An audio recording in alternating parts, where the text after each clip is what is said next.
I really am trying to improve myself as a human being and stop hating, But when it comes to Paddy Pimblett, I've always hated. You understand? And a lot of it really hasn't even been purposeful per se.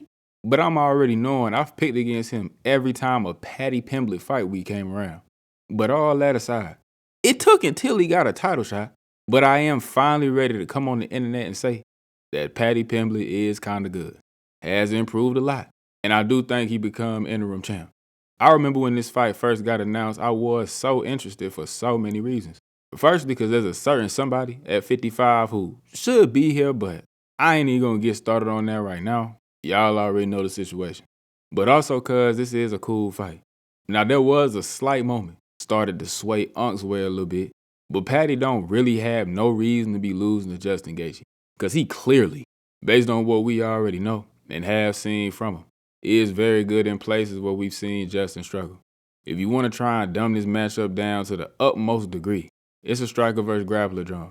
But there's so much more to it than that. But if this fight hit the mat, it's over. I think there's a gargantuan difference in regards to grappling between these two. And the biggest thing about a guy like Paddy is he's a real submission grappler. He ain't just trying to control and lay on you. No, if you present an opportunity, he's jumping on it. Where I'm also quite intrigued is in Paddy's wrestling. He don't really use it too much no more. In the past, he'd actually wrestle some. And to keep it thorough, he's gonna have to here. Like deliberately. Not just when he's dog-tired like in that Tony fight. Now, to what degree of success will he have in this matchup? I don't know. Because that's where Justin thrives and is so credentialed. Oh. But he sure ain't using it offensively ever. Hardly. But he uses his athleticism and explodes into sprawl. And he is literally the Tasmanian devil in scrambles. And I'm positive that in a matchup like this, he will absolutely sell his soul in the scramble so that he can get back to his feet. Because again, if this fight hit the mat, it is over. Now on the feet, Justin is better. More technical, he's faster, better footwork, man, just about everything. Things get interesting though, because where is it exactly that Justin is great? Up close, in the pocket, in that phone booth. If there's pocket fighting on God, Paddy is through. Paddy's boxing, period, offensively and defensively just ain't up to par to hang with Gaethje enough. He frequently drop his hands, chin stay sky high up in the air. Has shown to have a chin on him though. Justin is again the better boxer. Great jab when he actually want to put it to use. And he's a habitual overhand spammer. Not necessarily in a bad way though. Because with the way he usually like to close distance, he make it hard to know if a right hand is coming or if it'll be a leg kick. That overhand into the left hook, Jesus. But Paddy's a big dude for 55. Longer reach out of the two as well. Decent jab in his own right, but it's going to be his kicks that lead him to victory. Combining Paddy's good kick game with the fact that Justin's kicking defense is abysmal. At all levels. Leg kick defense blows, and if it's up higher to the body. So theoretically, Paddy should be able to effectively keep the range. Keep Justin on the outside and hopefully force him to try and frantically close the distance. Paddy against Michael Chandler showed him some good range control. Some okay footwork to the circle. And decent enough counters as Mike was coming in like a Neanderthal. This would be one of the easier places for Paddy to at least really threaten the takedown. As Justin maybe get a little too aggressive pressing the issue. Especially if he does so linearly. Even if Paddy can time a shot well and it's not secured off the initial shot. Just get the contact. Create the scramble. Scrambles are cool. Against the guys who just want to control you. Against them wrestlers that have no jiu-jitsu whatsoever. Against somebody like Fatboy though, you are opening yourself up to be submitted. So Paddy has the necessary skills to get absolutely nuked. I ain't saying I can't see that happening.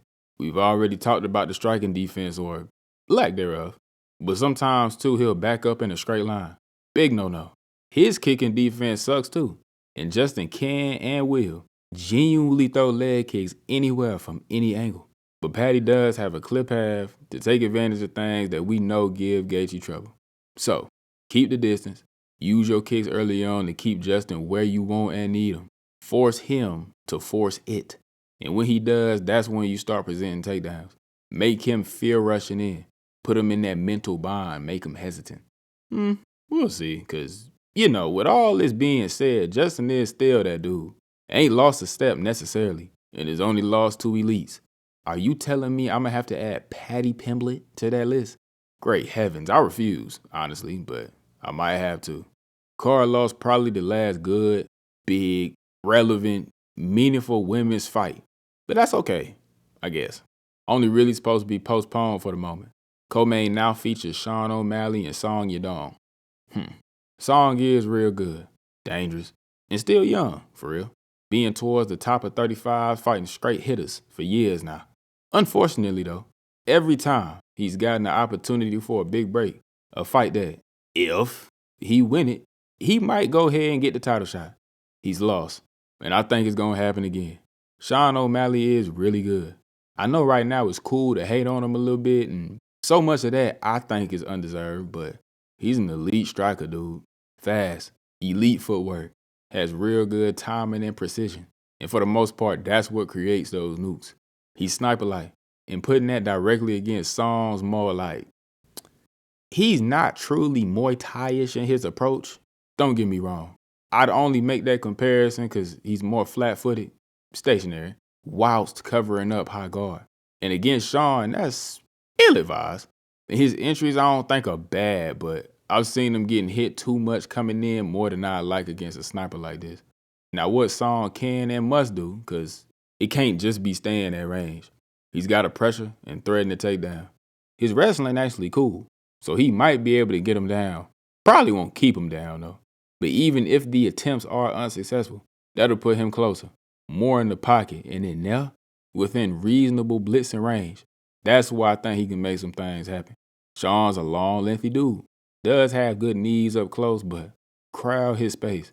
Unleash them powerful combos, varying them targets too. Gots to dig to the body. We know Sean don't like those. If you asking me though, I think Song low-key calmly gets picked apart. I ain't gonna lie to you. All the real mental work, the budget for this went to them first two fights specifically. This card lit though. I ain't really realized it's low-key loaded. As for the rest, Waldo Cortez Acosta's a real deal run laps around Derek Lewis, but what has that ever really meant to that nigga, you know? And give me Waldo though. Arnold Allen has returned versus Gene Silva. Good Lord. I love Arnold. On God, I do. Very well rounded. Nice seeming guy. I think his defense is lacking a little too much though to be fighting such a powerful counterpuncher. Arnold might be doomed.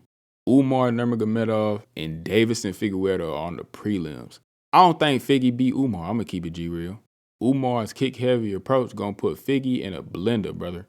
And even if, say, he catches any of them kicks, Umar is not the guy he want to be rolling around with. Figgy's BJJ is elite, but from a technical aspect, Umar is probably the best wrestler and grappler in the whole division.